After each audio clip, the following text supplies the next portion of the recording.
Sheep are known to be docile, compliant, and easily influenced. They seem to just mindlessly follow their herd without thinking. But one sheep from New Zealand, who was named Shrek, dared to be different. In 1998, a sheep farmer from New Zealand got up early one morning and headed down to his shearing shed to give his flock their annual haircut. And one by one, the sheep would come in, and the farmer would expertly shear off their wool coats and send them back out to the pasture. But unbeknownst to this farmer, Shrek decided he didn't want a haircut. And in fact, he didn't want a haircut ever again. And so while his fellow sheep were marching down to get their wool cut, Shrek secretly walked to the back of the pen, snuck out the back gate, and ran away up over the hillside without anybody noticing.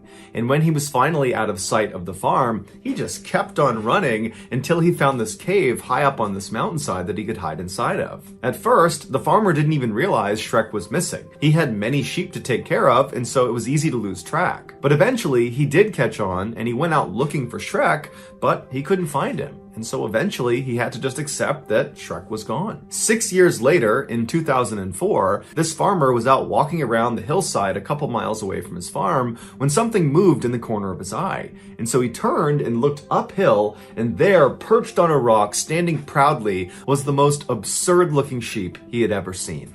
It was Shrek, and he looked like an enormous brown cotton ball. Wild sheep will shed their wool every year, but domestic sheep, like Shrek, just continue to grow wool every year until it's sheared off. But during Shrek's 6 years he spent living in this cave, he never got a haircut, and so his fleece just continued to grow and grow and grow, and by the time it was finally sheared off, it weighed 60 pounds. His fleece contained enough wool to make suits for 20 large men. Shrek shot to fame immediately. He was sheared live on New Zealand's national television, and his fleece was auctioned off to help raise money for a children's hospital. Shrek met the Prime Minister of New Zealand, and he became the subject of many children's books and made dozens of charity appearances. 2.5 years after his first live television event, Shrek was sheared again on live TV, this time off the coast of New Zealand on an iceberg, again to raise money for charity. Shrek would spend the next couple of years touring the country before settling down back at his farm, where he eventually died of old age in 2011. To this day, he is still considered a national treasure. In 1982, a young boy named Leandro was living in southern Brazil with his family. One morning, he got up and went downstairs in his house, and he began looking for his beloved family pet, a tiny, young, red-footed tortoise named Manuela. The first place he looked was the back room of the first floor, where Manuela spent most of her time, but she wasn't in there. So he decided to search the rest of the first floor, where Manuela was allowed to free roam, but rarely did. But after looking around, he still couldn't find her. He knew she was too little to climb up the stairs to the second floor, so he figured she had to be hiding somewhere on the first floor, so he ran into his kitchen where his family was getting ready for the day, and he enlisted their help to go looking for her. Within an hour, they had turned the entire house upside down and had made their way out into their backyard, but there was still no sign of the little tortoise. And so while Leandro and his siblings were running around their backyard yelling out for Manuela, their father called them over and told them that unfortunately, Manuela was gone. Most likely, she slipped out of one of the doors that had been left open and had found her way into the nearby forest that butted up against their property. Leandro and his siblings begged their father to go looking for Manuela in the forest, but he told them that because she was so small, it would be nearly impossible to find her. Leandro was crushed, and he just prayed that someday that little tortoise would come back to him. 30 years later, in 2013, Leandro and his siblings were now grown adults and had moved out and had started lives of their own. But in January of that year, their father passed away, and so the kids decided to go back to the family home and clear out some of his old possessions. The father was a bit of a hoarder and was always on the lookout for old TVs and microwaves and furniture that other people had thrown away. And he would snatch these things up, he would bring them to his house and stuff them into his upstairs storage closet, promising his family he planned on fixing these things up. But he never did, and over time, as he collected more and more junk, that closet became so packed that Leandro's father couldn't even go inside of it, and so it was kind of just sealed off and forgotten about. Now that he was gone, the kids knew they would have to go in there and get rid of all that junk. They began hauling all of the stuff out and onto the curb for the trash collectors to pick up, and at one point, Leandro picked up a big heavy box that looked like an old record player, and so he brought it outside, he set it on his curb, and then he turned around to walk back towards the house when his neighbor, who had been outside the whole time, jokingly yelled to him, "Hey, are you gonna throw away this tortoise too?" And Leandro turned around, and there, poking its head out of the old record box, was Manuela the tortoise, happy and healthy as can be. 30 years earlier, Manuela had managed to climb inside of this old record box when their father had brought it home, and then the father brought that box upstairs and put it inside of his storage closet along with Manuela. Once she was inside this closet, Manuela just carved out a life for herself. She transformed the record box into her home, and she would leave it to eat termites and other insects and lick condensation off the walls. Red-footed tortoises are known for being extremely resilient. When food is scarce, they can go 2 to 3 years between meals. And if after that there's still no food, they can lower their body temperatures and other physiological processes and enter into this state of suspended animation that allows them to go even longer without sustenance. Because of this, it's no wonder that tortoises like Manuela live for at least 50 years on average. Leandro rushed over to Manuela, he scooped her up. He had missed her so much he could not believe he was looking at her again. And while Manuela had been doing just fine inside of her closet, she was no doubt very pleased to be reunited with her family. Most people don't realize just how smart crows are. In scientific studies, crows use logic to solve puzzles, and in one study, a crow was given a particularly challenging puzzle that required the understanding of analogies to solve it. And on this crow's first attempt, it immediately recognized the pattern and solved the puzzle within seconds. In the wild, crows will fashion their own tools, like a hook made from a bent twig that they'll use to help forage food more efficiently. Crows will also host these huge funerals for their fallen comrades. But the most fascinating aspect of a crow's intelligence is how they employ it against us. The same way we study crows study people. They watch our behavior to look for patterns to help them determine if an individual is a friend or a foe. Once a determination is made, that crow doesn't forget, and they pass it off to their friends and their family, who will immediately put this information to use, even if they've never had a first-hand experience with the person in question. For the people who are determined to be the worst foes, like people who have tried to do harm to the crows have been known to stake out that person's house, and every time they come outside, they will swoop down violently trying to hit them, and they'll caw at them the whole time, and this behavior can go on for years. On the other end of the spectrum, the people who are determined to be the best friends of the crows get a very different treatment, one that seems like it's straight out of a fairy tale. In 2011, 4-year-old Gabby Mann was living in Seattle, Washington with her family. One day, when she was getting out of the family car, she dropped a chicken nugget onto the ground, and before she could pick it up, a neighborhood crow swooped down and took the free lunch. A few days later, when Gabby was on her back deck having some food, she dropped a piece of bread on the ground, and just like the last time, a crow came flying in and took it before Gabby could do anything. And because Gabby was a messy eater, she continued to drop food everywhere she went, and so she continued to inadvertently feed these crows. Eventually, every time Gabby went outside, a murder of crows would assemble in front of her house, so a big gaggle of crows, and they would just follow her around everywhere she went. As Gabby got older, she grew to really enjoy the attention from all these birds, and so she started feeding them huge portions of her lunch before she hopped on the bus to go to school. When she got back in the afternoon and hopped off the bus, there would be this murder of crows sitting on the power line waiting for Gabby. When Gabby's mother discovered where most of her daughter's food was going, she wasn't upset. She was just worried her daughter wasn't getting enough to eat. And so she told her daughter to stop giving away her lunch, and instead they would go out and buy some food just for the crows. And so, starting in 2013, when Gabby was 7, she and her mom began feeding the crows every day. Each morning, they would go out into their backyard and they would refill the bird bath with fresh water, and then they would put peanuts into the covered feeder and scatter dog food in the backyard. And the crows loved it. A few weeks into this new feeding ritual, Gabby went outside one morning to refill the peanut tray when she noticed something was already on the peanut tray. There was a small earring. She brought it inside and she showed it to her mom, and her mom said she hadn't put it there, and so Gabby was convinced the crows had left her a gift. Her mom wasn't sure, But over the following few weeks, when more and more little trinkets like a marble and a polished stone and a screw and a metal hinge, when those started showing up in the peanut tray and in the bird bath, Gabby's mom actually went out and installed a camera to look out into the backyard to see if it was really true that the crows were the ones leaving these things behind. And after reviewing the footage, she was amazed to see that yes, the crows would come in and they would eat their food, they would drink their water and clean themselves, and then they would leave behind these shiny little trinkets as if it was their way of saying thank you for the food. Gabby was over the moon for these little gifts. She began collecting all of them and putting them in a jewelry box and labeling them of when she got them and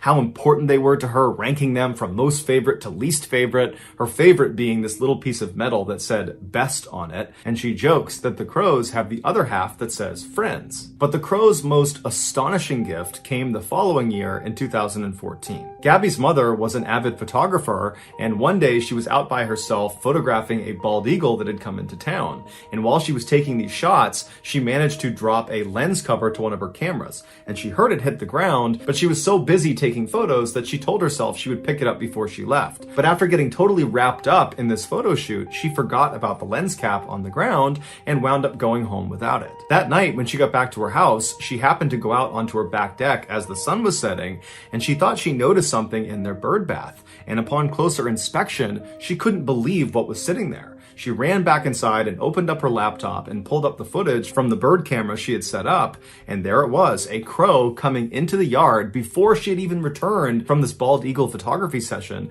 This crow was in the backyard with the lens cap in its mouth, and it went into the bird bath and it very carefully washed the cap in the water, and then it placed it very delicately on the side of the bird bath and checked it a couple times to make sure it was steady, and then it flew off. This behavior is very significant because it means the relationship between the crows and Gabby and her mom was not a transactional one.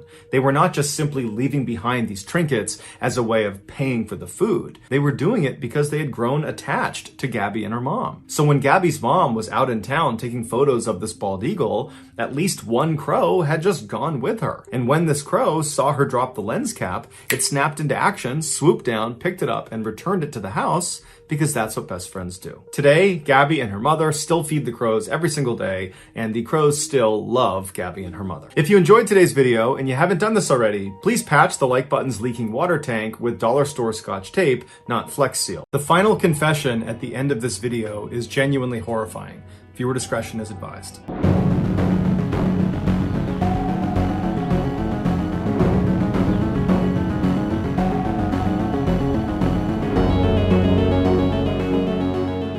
On September 12, 1982, two off-duty Alaska police officers were off hunting in a very remote section of Alaska about 20 miles away from Anchorage. The only way to get out to this area was by plane or by boat, and so generally speaking, the only people that came into this area were big-time hunters. After a long day, the two men realized it was starting to get dark and they were still deep in the woods, and so they decided it was time to turn around and start heading back to camp. The journey through the woods was challenging, and so the men walked down to the nearby Kinnick River and walked across an exposed sandbar. And as they walked, they noticed up ahead there was a boot sticking out of the sand. And as they got closer, they realized it wasn't just a boot. There was also a human leg bone still in the boot. Being police officers, they knew the importance of not disturbing a potential crime scene, and so instead they marked on the map where they were, they left the area, and they reported the body to their department. The following day, crime scene technicians came out to that remote area and they very carefully unearthed the remains, which still had women's clothing on them. And then afterwards, they began searching for evidence in the area, and eventually they discovered a single shell casing that was a .223 caliber round, which is a common caliber for hunting rifles. The remains were sent back to the lab for an autopsy, and it was revealed this person was a female and she had most likely died at least 6 months earlier. And she had almost certainly been the victim of a homicide because she had died from 3 gunshot wounds. Also during the autopsy, it was discovered that there were no bullet holes on any of her clothing, and so it appeared that she had been shot without her clothes on, and then her killer presumably redressed her. Also, they found a hospital bandage wrapped up in her clothing that appeared to have been wrapped around her head, leading some to speculate that she had been blindfolded before she was shot. A couple of weeks after the autopsy, dental records came back and they identified the body as belonging to 23-year-old Sherry Morrow. Sherry was an exotic dancer from Anchorage who had been reported missing 10 months earlier. In her missing persons report, it was stated that the last thing she told her friends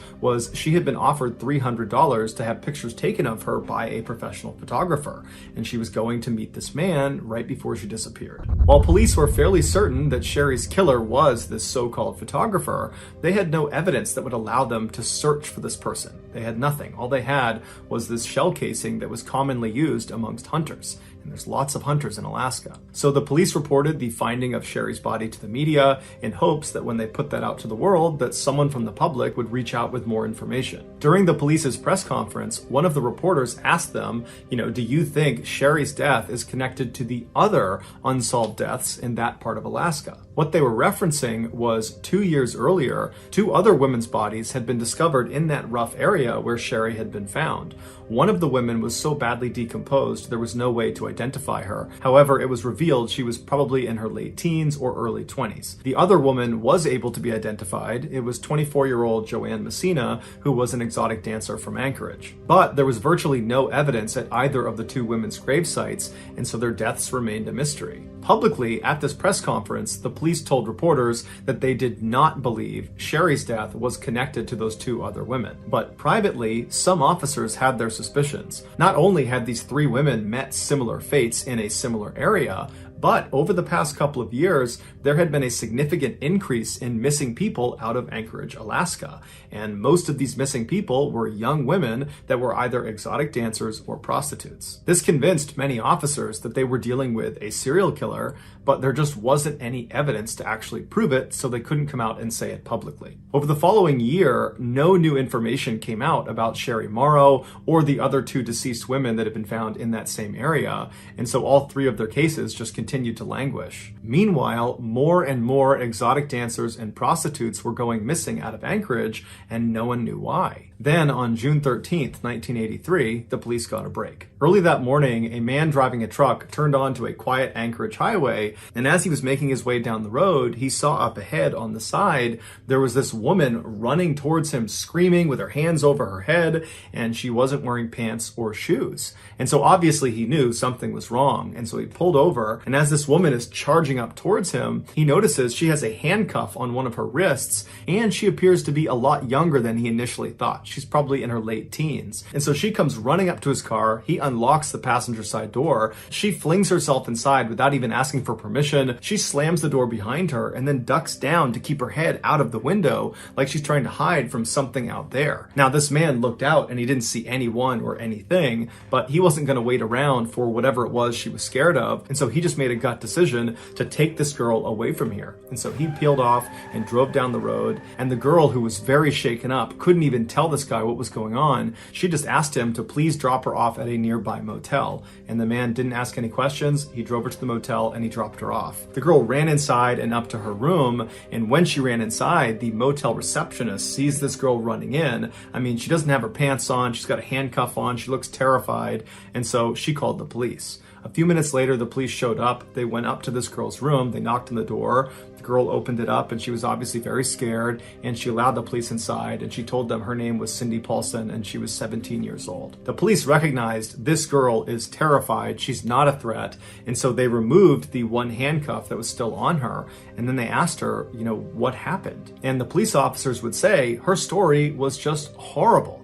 But what stood out to them was not how disturbing the story was, it was how composed and brave this girl was as she told it. This is her story. The night before, Cindy was working the streets of Anchorage. She was a prostitute, and a car pulled up, and inside was this wiry, bearded guy with glasses who seemed kind of slight and harmless, and he asked to buy her services. And because she didn't view him as a threat, she agreed and hopped in his passenger seat, and as soon as she sat down, he reached over and put a handcuff on one wrist, and then drew a gun on her and told her to be quiet. And then he drove her to this fairly nice neighborhood, pulled into a driveway, he got her out of the car and led her into this house, and he brought her along headlong downstairs into the basement, where as soon as she got down there, there was a dim light and she saw there was a chain swinging from the ceiling. And he strung her up onto that chain, and for hours he assaulted her. And then after he grew tired of doing that, he told her he was going to go take a nap, and when he came back, they were going to leave this house and go out to his cabin in the woods. At this point, she begged him to let her go, but he really didn't care. He just told her that if she made any noise or tried to escape at any point, he would have to kill her. And then he walked out of the room. And for the next several hours, Cindy remained chained to the ceiling with half of her clothes off, wondering what horrible thing was going to happen to her next. Eventually, her attacker came back in the room and he untied her from her chain, and he walked her upstairs to his living room, where he very proudly showed her a number of hunting trophies he had, and he began telling her about how much he loved hunting and where he went hunting. And it was at this point that Cindy realized this guy has no intention of keeping her alive. He's shown her his face, his house, his car. He's told her about places he likes to go and things he likes to do. He's given her all this information about himself. She is a huge liability to him. And so it dawned on her that if she didn't find a way to escape, she was going to die. After the trophy tour, the man led Cindy back out to her car, he put her inside, and then he drove to a nearby small airport where he said his plane was. And so he pulled over to their hangar, he got her out of the car, and he put her inside of the plane. And as Cindy is sitting in the plane, she's watching this guy load gun after gun and bag after bag of what looks like military supplies into this plane. And so she knows that this is the moment. I have to escape right now, because as soon as this plane takes off, I'm done for. And so at some point when this guy went over to his car to get something, and his back was turned to her, she jumped out of the cockpit of this plane, she fell to the ground, she got up and just began running out of the hangar. And she managed to get out of the hangar and began turning the corner and running towards this forest right as she hears this guy charging after her, screaming that he's going to catch her and kill her. And so she just keeps running for her life all the way into this forest, all the way to that highway, before she finally stopped and turned around and she saw the man had stopped following her. This is when she went onto the highway and she flagged down the guy in the truck who brought her to the motel. The police were shocked by her story. It sounded totally unbelievable, but she was so genuinely scared and so detailed that they believed her. And so they told her they would have to bring her to the hospital, and on their way to the hospital, she demanded they go back to that airport that she had been held at so she can try to identify the hangar she had been in, and hopefully the plane would still be in there. And so the police comply, they go into the airport, and Cindy points out the hangar she believes she was in. And when they get there, the plane she had been on was still there, but the man, her attacker, was not there. And so the police got out and they began taking down notes about the plane, its different tag numbers and what it looked like. And while they're standing there, the security guard from the airport came over because he saw the police cars, and he told the officers that the night before he had seen the owner of the plane they're looking at acting very suspiciously with something inside of his car. And so on a hunch, he had recorded that man's license plate number, and he gave that number to police. And so the police were able to use that license plate number and some of the numbers on the plane to figure out who owned both vehicles. And it was a local man named Robert Hansen who owned a very successful bakery downtown. After dropping Cindy off at the hospital, the police officers decided to pay a visit to Robert Hansen at his house. When they got there, Robert was actually pulling into his driveway right at the same time, and they saw his car matched the description that Cindy had given of his car. And then when Robert got out of his car, he matched the description that Cindy had given of her attacker. When Robert saw the police parked outside of his house, he immediately invited them over and said, what can I help you with? And the police said, we'd like to talk to you. Can we go inside? Robert invited them inside, and when the police went into his house, it matched the description that Cindy had given of his house with all the hunting trophies everywhere. And so they sat down and they asked him what he was doing the night before, and he said he had spent the night with some friends, and he had their contact information, and if you needed to talk to them, you could, but they would say he was with them. When the police asked if they could have a look around his property, Robert immediately consented and said, you can look anywhere you want. And so the police searched his property, but found no signs that Cindy had been attacked there. And so they thanked him for his hospitality and they left. Once they got back to their station, they checked in with Robert's two friends he claimed he was with the night before, and they each independently corroborated Robert's story, saying that yes, he was with them from this time to this time. And so it appeared, as unlikely as it seemed, that Robert was telling the truth. And so the police went back to Cindy and they said, are you sure that everything you told us is exactly as you remember it? You didn't exaggerate anything? This is the truth? And Cindy said, absolutely. And they said, okay, well, are you prepared to take a lie detector test to prove that you're telling the truth? And Cindy said, no. Now, it's unclear why she said no. Maybe it was a general distrust of the police, but either way, when she said no, it immediately cast an enormous amount of doubt on her story in the eyes of the police. And when Cindy started to pick up that the police really didn't believe her anymore, she got spooked and just left town. And after that, her case and Robert Hansen were largely forgotten about. But 3 months later, on September 2nd, all of that changed. On that day, a construction crew was doing some work on a backcountry road not far from where those 3 women's bodies had been found. And at some point, one of their machines uncovered some human remains. The police were called in, who pulled up the rest of the remains. And then, just like in Sherry Morrow's case, when they looked for evidence around this new body, they found a single shell casing from a .223 caliber round. The remains were brought back for an autopsy, where it was determined that the body was female and she had died from several gunshot wounds. Using dental records, they were able to identify this woman as being 17-year-old Paula Goulding, who was an exotic dancer who had gone missing 5 months prior from Anchorage. The police sent the .223 shell casing found in Paula's gravesite, along with the other .223 shell casing found in Sherry Morrow's gravesite, to a lab to be analyzed. And it was quickly determined that both of these rounds had been fired from the same rifle, and therefore both women had most likely been killed by the same person. This was the moment the police knew they were dealing with a serial killer, and many police officers wanted it to be Robert Hansen. He seemed like the guy, but he had a rock-solid alibi and they had no hard evidence against him. And so without any other suspects, the police turned to a famous FBI profiler, a guy by the name of John Douglas, and they asked him to build a profile of who he think killed Sherry Morrow and Paula Goulding. And when John's report came back, the police were shocked. The profile described a man in his 40s who blended in easily with society. He was well-liked and got along with people and was just a normal guy.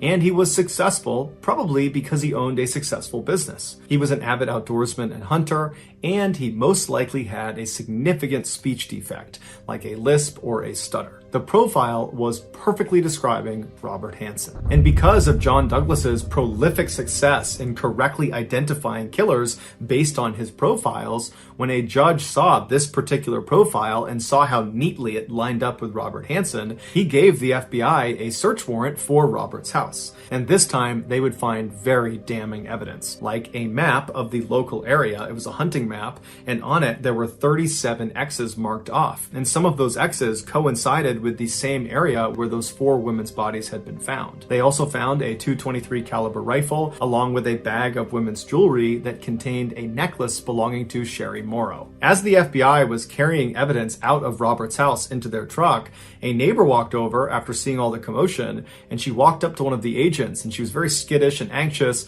and she said, my husband, he's friends with Robert, and he recently pretended to be an alibi for Robert. He had no idea how much trouble he was in, and I certainly didn't know, but I want you guys to know that my husband was lying. He was not with Robert on the night that he said he was. This was the proverbial nail in the coffin for Robert Hansen, because now, without this alibi, he had nothing to hide behind. And so when the police approached Robert with their overwhelming evidence against him between what they found in his house and this now recanted statement from his former alibi, Robert said, okay, I'm going to confess. But there was a catch. He was only willing to confess to murdering the 4 women whose bodies had already been found by police. Now, the police knew Robert had almost definitely killed more people, and so at this point, they just wanted to know who the other victims were and where they were. And so they offered Robert a deal where he would confess to those 4 murders and then give additional information about other victims, where they were located, who they were, what happened to them. In exchange, they would not prosecute him on any other victims he named. And so Robert agreed to these terms, he signed the deal, and then he gave a full, horrifying confession. He said he would drive around Anchorage at night and look for young, vulnerable women that were all alone. These were usually prostitutes out on the street, or they were exotic dancers he would try to befriend inside of clubs. And when he approached these women, he would tell them he was a professional photographer and he thought they were beautiful and he wanted to take photos of them, and he would pay them for the photo shoot. And many of these women were aspiring models and they were really excited at this idea, and so they would agree to go. And so Robert would tell them to meet him the next day at a particular location, which was usually a fast food restaurant, and Robert would show up much earlier and he would hide in his car and he would wait to see when they showed up if they were alone or not. And when he saw they were alone and they had no one to help them, he would drive up and he would ask them to get in his car. What these women couldn't see was on the inside of the passenger side door was a handcuff that was already latched on to the door itself, and there was an open cuff waiting for them as soon as they got in. They would get in the car, he would reach over them and act like he was helping them put on their seatbelt, and then as they're kind of looking at him, wondering what he's doing, he would grab their wrist, throw it in the open handcuff, and then he would draw a pistol and hold it against their head and say, "Be quiet." During his confession, Robert bragged to police that he had done this so many times, putting the handcuff on and drawing the pistol, that it was like muscle memory for him. Once he had the women handcuffed inside of his car, he would drive them back to his house and he would bring them into his basement and he would chain them up to the ceiling just like Cindy had described. And then after assaulting them for hours, he would take them out of his basement, put them in his car, drive out to the airport. He would put them in his plane, but unlike Cindy, these women didn't escape. And he would take off and he would fly them out to his cabin, which was not far from where those 4 bodies had been found. Once he got the women into his cabin, he would undress them and put a blindfold on them, and then with their handcuffs still on, he would assist them out the front door and tell them to run. And they would take off as fast as they could into the woods, running into trees, falling over, but just running for their lives, believing their ordeal was now over. They just had to get away from this guy. But what they didn't know is their ordeal was just starting. Robert had no intention of allowing them to escape. He knew there was deep water that surrounded his cabin, and so if they actually made it that far to the water's edge, they would drown. And so Robert would give these women a significant head start to give them the sense that they actually might escape. And then Robert would grab his knife and his hunting rifle, and he would head out and begin stalking his prey. And for the next several hours or days, he would walk around the woods looking for these women, and he would just stay off, watching what they were doing. And at some point, he would sneak up on them, and he would wound them intentionally, usually with his knife, and then he had a blood trail to follow. And he would follow these dying women who were screaming out for help, and at some point, these women would know they were going to die. There was no hope for them, and they would collapse or they would stop, and at that point, Robert would walk up to them and he would shoot them. Afterwards, he would remove their handcuffs, he would redress them, and then he would bury them in a shallow grave. Before he was carted off to prison to serve a life sentence without the possibility of parole, he was brought out by authorities to help identify where other grave sites were in that hunting area. But he was only able to find 8 additional victims because he would go to different grave sites and the remains would not be there anymore, most likely because animals had ransacked the area, or he just simply forgot where it was, or he didn't want to share any more information with police. Robert never confirmed if all 37 of those X's on that map that was found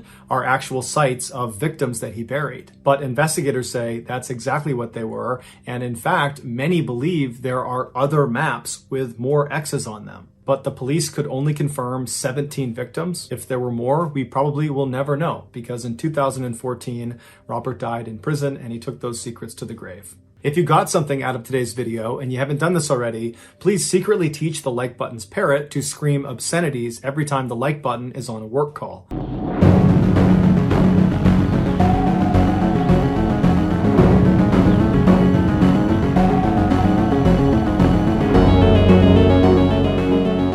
In 1956, the SS Andrea Doria, which was a beautiful ocean liner, was considered to be Italy's largest, fastest, and safest ship. But those things would not be what this ship was remembered for. On July 25th of that year, the ship was sailing towards the east coast of the United States when it ran into some very heavy fog. And so, following procedure, the captain slowed the vessel down and turned on their fog whistle. A little while later, another vessel, the Swedish ocean liner called the SS Stockholm, entered the fog as well, but they were unaware of Andrea Doria's position.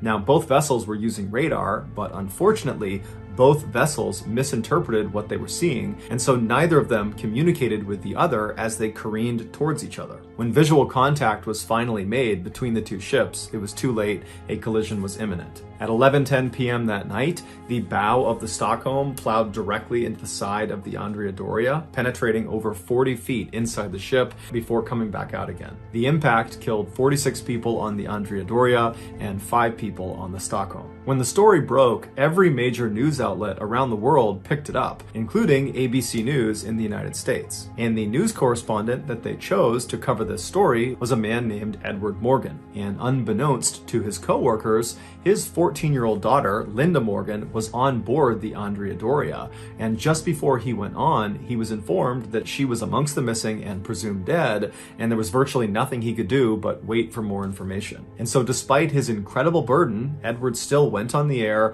and reported the story without ever losing his composure and without ever mentioning his daughter. But after he got off the air, another story began to develop about the crash. Apparently, a girl who was asleep in one of the rooms on the Andrea Doria that experienced a direct hit from the Stockholm woke up after the crash and didn't know where she was, and she began yelling out for her mother. Meanwhile, a man on board the Stockholm heard the girl's cries, and he ran towards the front of the Stockholm, which is where he heard these cries coming from, and when he got up there, he couldn't believe what he was seeing. Perched on the destroyed bow of the Stockholm was a bed, and on that bed was a relatively unhurt 14-year-old girl named Linda Morgan. It would turn out when the Stockholm penetrated into the Andrea Doria, the bow of the Stockholm scooped the bed Linda Morgan was on up and kind of dragged her into the ship, and then when it retracted out of the Andrea Doria, it brought that bed and Linda Morgan with it. When Edward Morgan found out that his daughter was the so-called miracle girl,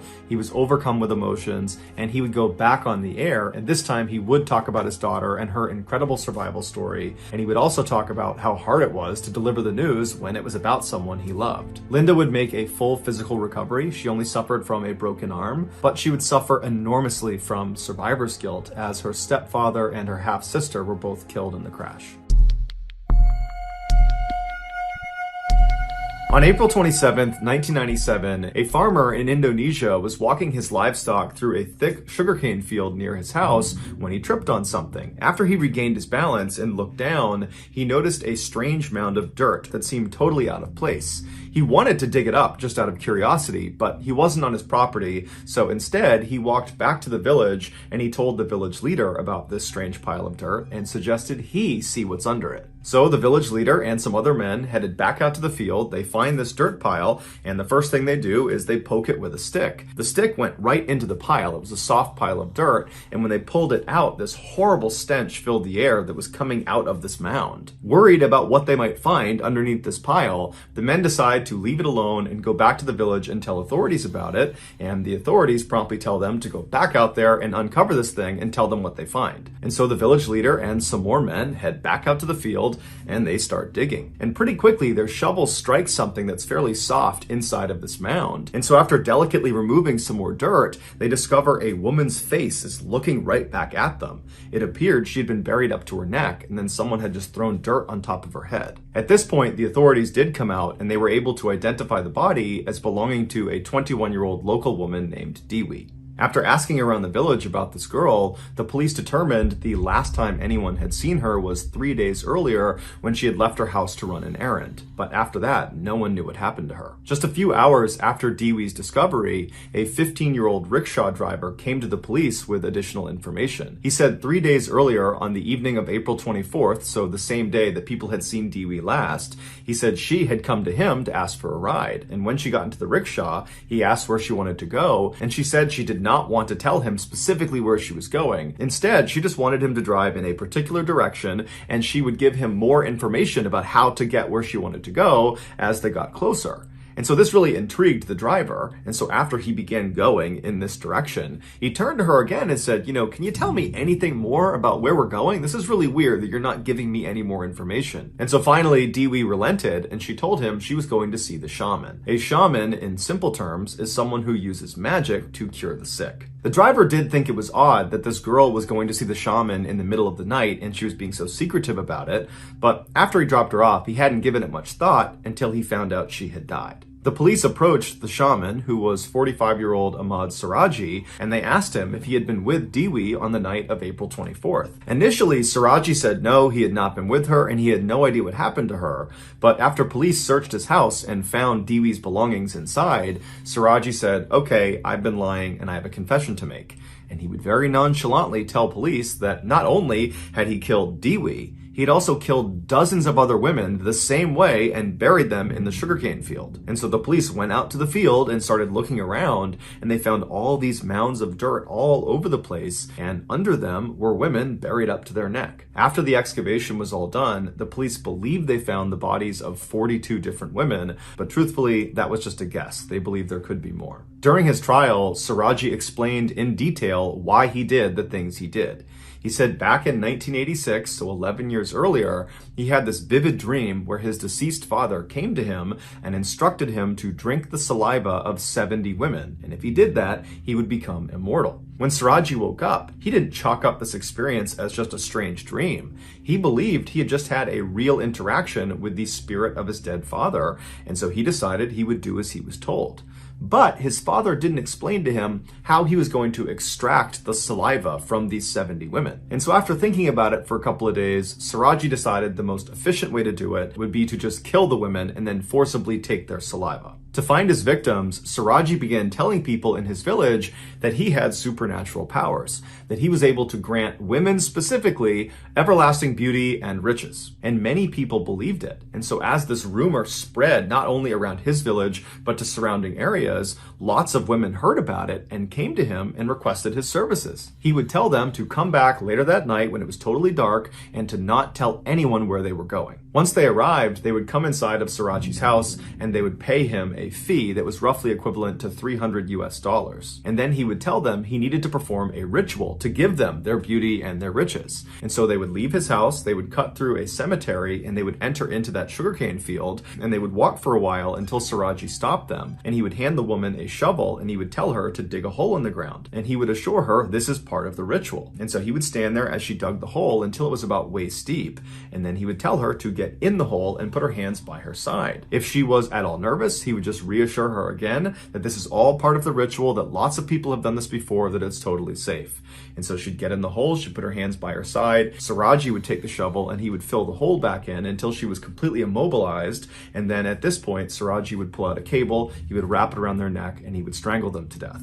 And then once they were dead, he would pull their body out of the hole, and then he would forcibly extract their saliva. And then after that, he would take the shovel again and dig the hole a little bit deeper, and then he would put the body back inside the hole, making sure their head was still sticking out of the ground. And he would orient them so their face was looking towards his house, because he believed having these women constantly looking at him at all hours of the day gave him more power. He said as for Dewi, when she first came to his house and she had paid that fee, she was worried about leaving and going and doing this ritual. It scared her. And so Siraji told her to wait, and he went into the other room where his wife was, and he told her that, hey, I'm gonna go kill this girl and I need your help. I need you to calm her down. And his wife, who had no idea her husband was a mass murderer, just immediately went along with it. She came back into the room and she assured Dewi that everything was totally fine. They had done this before. It was all going to be perfectly safe. And she even said she would come with them to do this ritual. And so at this, Dewi was much more calm and she agreed to go. And so the trio left the house. They went through the cemetery, out to the field,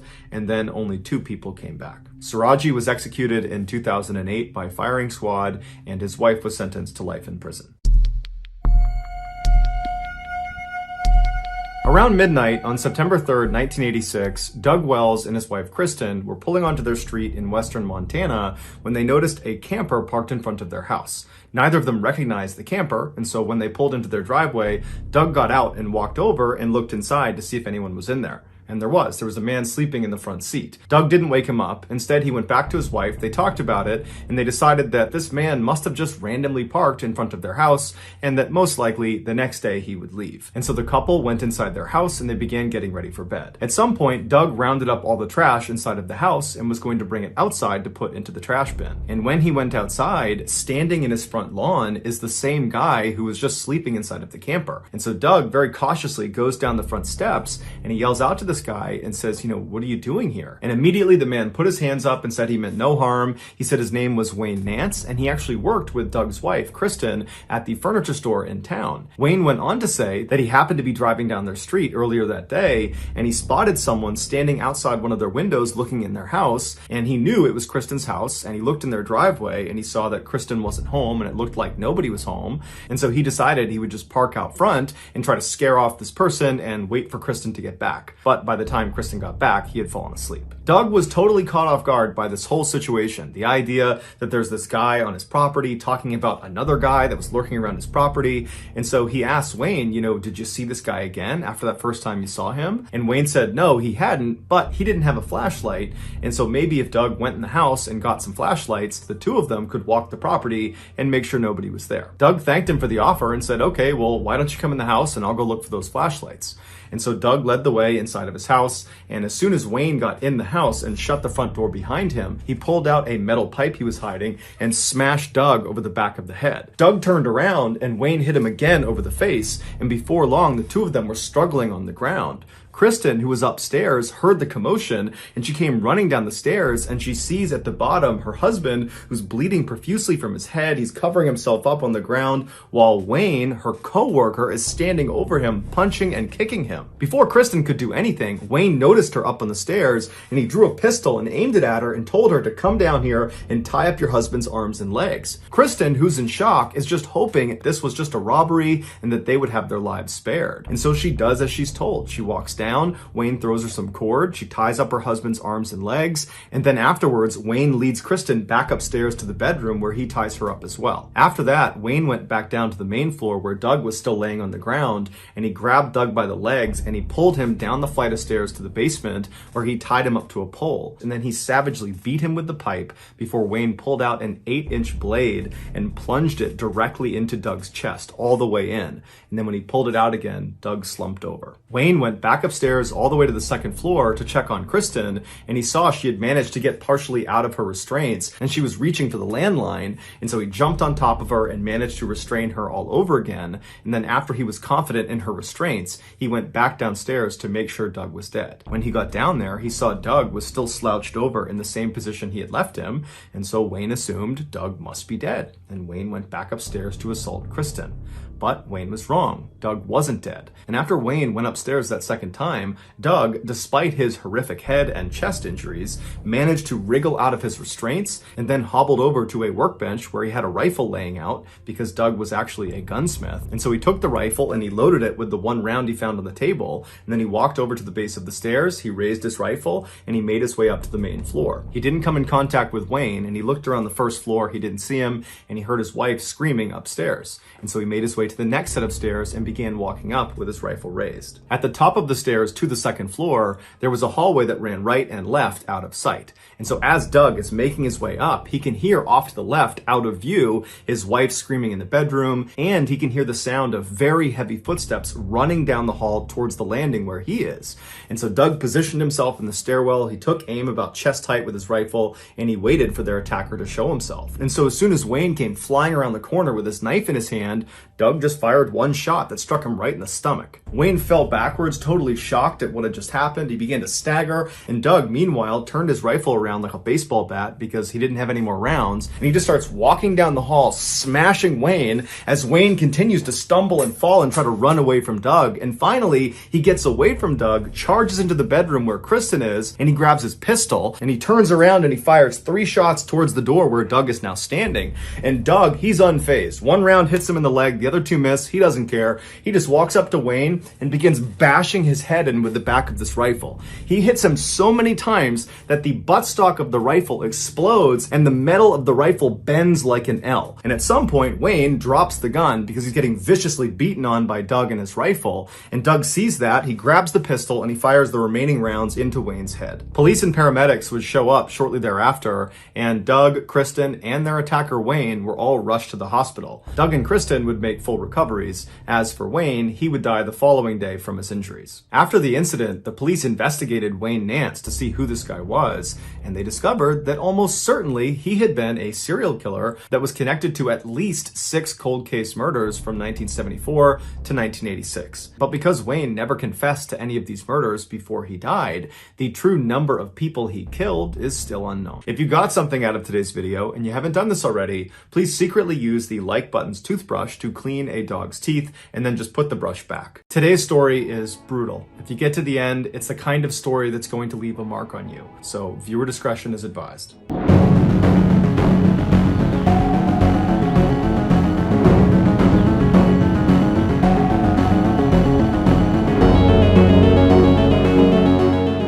On the far west side of Ohio lies a small town called Wilshire.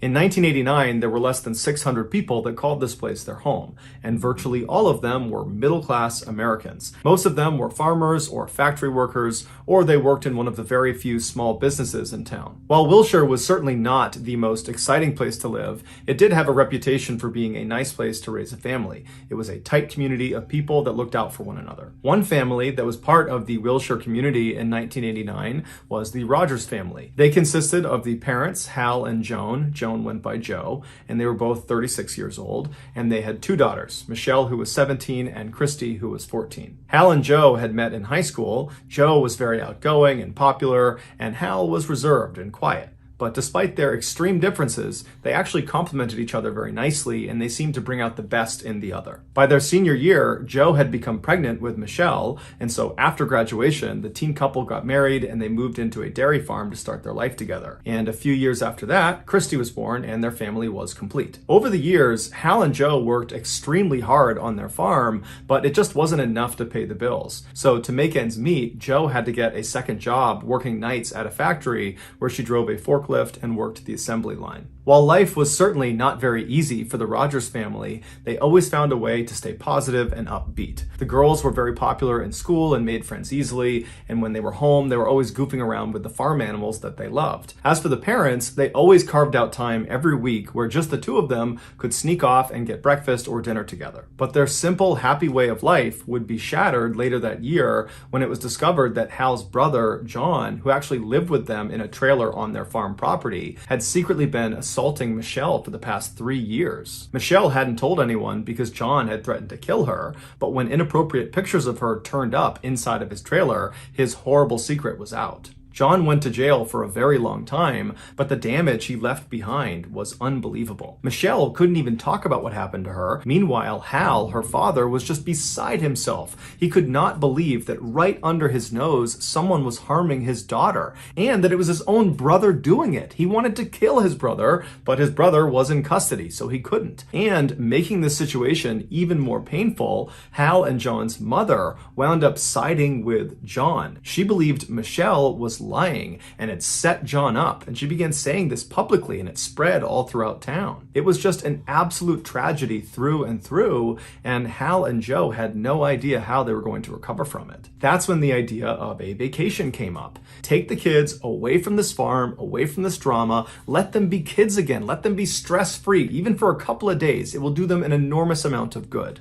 And so Hal decided he would actually stay back at the farm, and just Joe and the girls would go. It would be a girls' trip. When Joe told her daughters, they were ecstatic. They had never been on a vacation before, and in fact, neither had Joe. Joe told the girls that they needed to plan out this trip, pick the place they wanted to go, plan out the itinerary, but keep in mind, they had to drive wherever this vacation was going to be, and their budget was going to be fairly tight. The girls decided on Florida, and for weeks, they meticulously planned their itinerary, trying to maximize sightseeing opportunities both on the road trip and also at their destination. Finally, on May 26, 1989, the day had come for the girls to head out on their journey. They said bye to Hal, and then they loaded up into the light blue family sedan, and they were on their way. The trio drove south for about 8 hours on I-75 through Ohio, Kentucky, Tennessee, all the way to Georgia, which was their halfway point. They found a motel, they crashed there for the night, and then the next morning they got up early and they finished their trip all the way into Florida. And for the next couple of days, they followed their itinerary and went to amusement parks and zoos and other attractions all over the Sunshine State. They were really having a great time. In fact, on May 29th, Joe sent a postcard to Hal that she kind of jokingly said, "The girls are dragging me all over the state. All I want to do is relax." But the tone of the message was really that she and her kids were having a wonderful time. On June 1st, the girls left Orlando, Florida, and made their way to Tampa, Florida, where they planned to go to one more amusement park before they had to turn around and head back to Ohio. Hal had been told they would be back on June 3rd.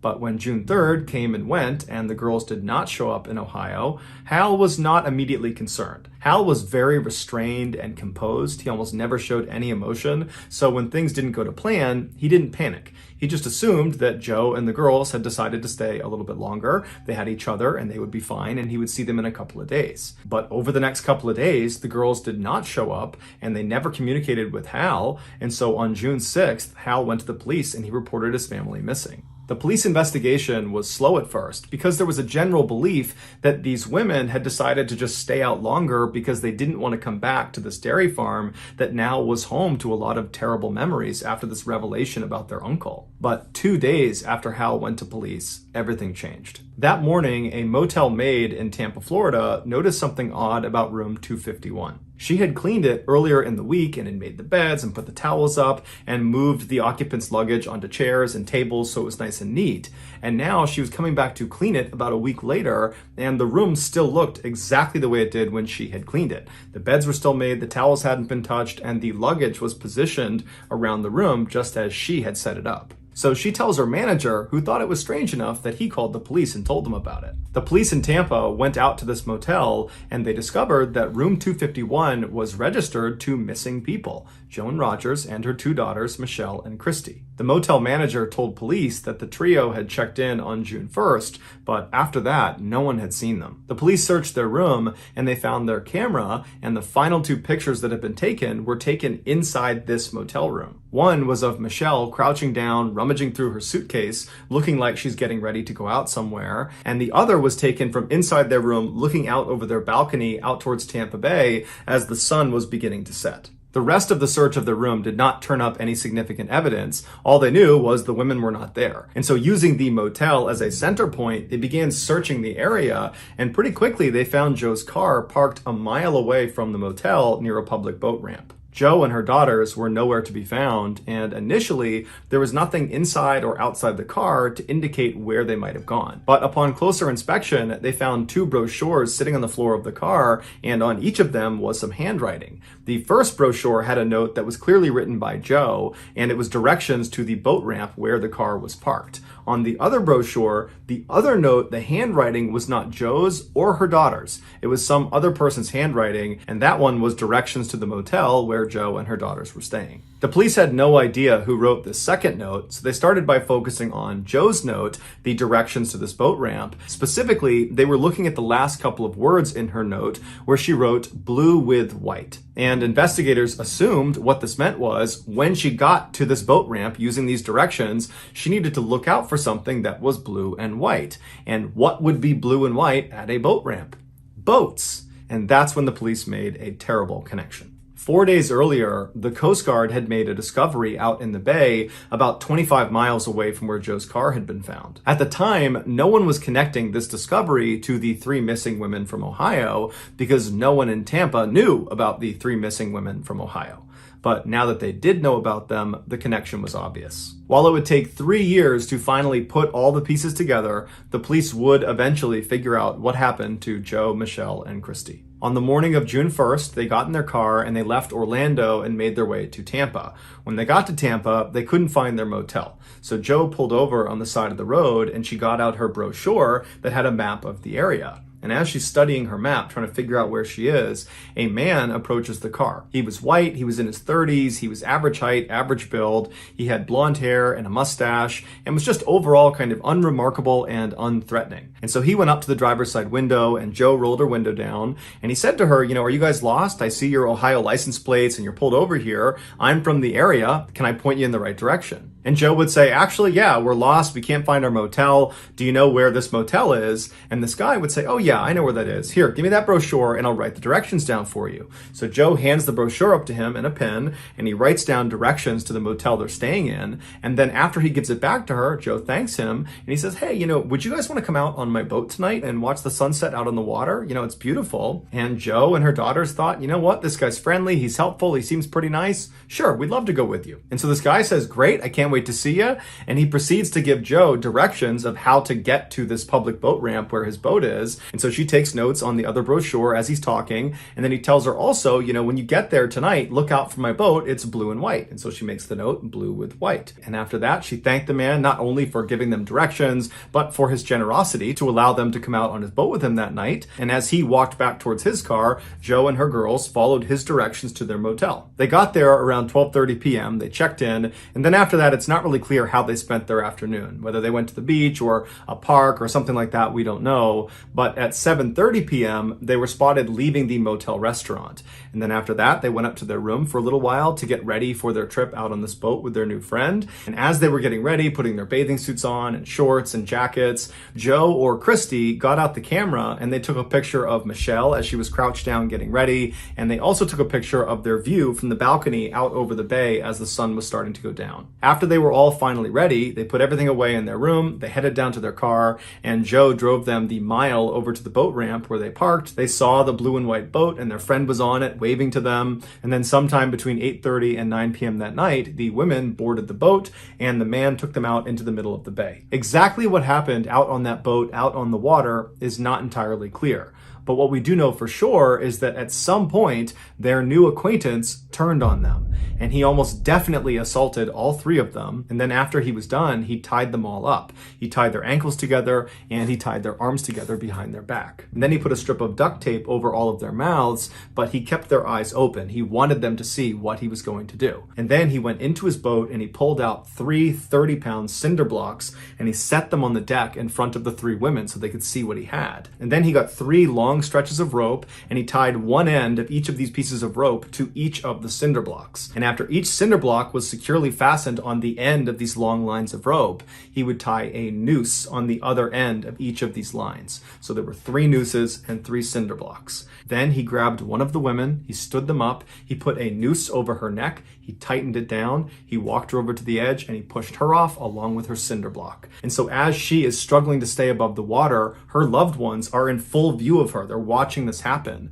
And then at some point she sunk below the water and didn't come up again. At that point, the man grabbed another woman, stood her up, put a noose on her neck, tightened it, and then brought her to the edge, pushed her in the water along with her cinder block. And just like before, the last woman on board the ship had to watch as her loved one struggled and eventually sunk below the surface.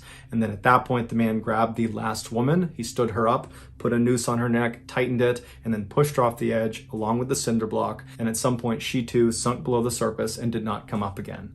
And at this point, the man just turned around and drove back to shore like nothing had ever happened. On June 4th, so 3 days after the 3 women were killed, because of decomposition, their bodies had bloated and they floated to the surface. The Coast Guard was alerted to their position. They pulled them out of the water, but because of their extreme decomposition at this point, because of the warm water, they weren't able to ID them. During their autopsy, they found water in each of their lungs, which confirmed they were alive when they were thrown in the water. A few days later, when Joe's car and those notes inside of the car were located near the boat ramp, and the police began to speculate that she, along with her daughters, must have boarded a boat before they disappeared, that was when they made the connection that unfortunately these 3 missing women are probably the 3 unidentified bodies that had been found in the bay a few days earlier. So on the day they make this connection, the police call Hal back in Ohio and they request the dental records of his wife and his daughters. And those records would confirm his worst nightmare. His entire family was gone. The man who killed his family was a guy named Oba Chandler, who was a suspected serial killer who liked to brag about his date with 3 women. In 1994, he was found guilty of murdering all 3 of the Rogers women, but he never took responsibility, nor did he show any remorse. For nearly 2 decades, Oba sat on death row, and not once did he get a visit from a friend or a family member. Nobody wanted to see this guy. And then finally, a little after 4 p.m. on November 17th, 2011, so roughly 22 years after Oba had murdered the Rogers women, he was led into the execution chamber inside of Florida State Prison. After he was strapped down to the gurney, a curtain was slid aside so the witnesses of the execution could see him. And then at 4:08 p.m., Hal Rogers watched calmly from the front row as the man who ruined his life, Oba Chandler, was put to death by lethal injection. If you got something out of today's video and you haven't done this already, please tell the like button to go ahead and finish paying for the groceries. You're just going to go outside, get the car, and bring it around to pick them up. But instead, just go out, get in your car, and drive away.